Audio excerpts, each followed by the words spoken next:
R Gujarat ન્યૂઝમાં આપનું સ્વાગત છે।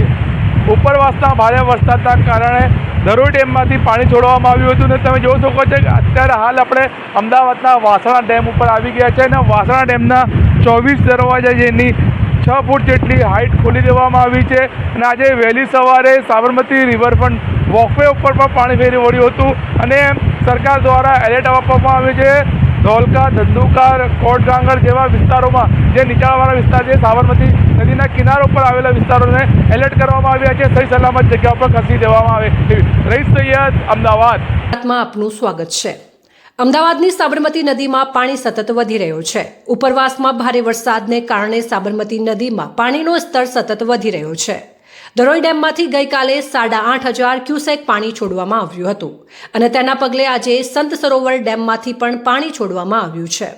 આ કારણે નદીમાં પાણીનો પ્રવાહ સતત વધી ગયો છે। રિવરફ્રન્ટ વિસ્તાર પાસે લોકોને સાવચેત રહેવા અને ત્યાં ન જવા માટે તંત્ર તરફથી અપીલ કરવામાં આવી છે।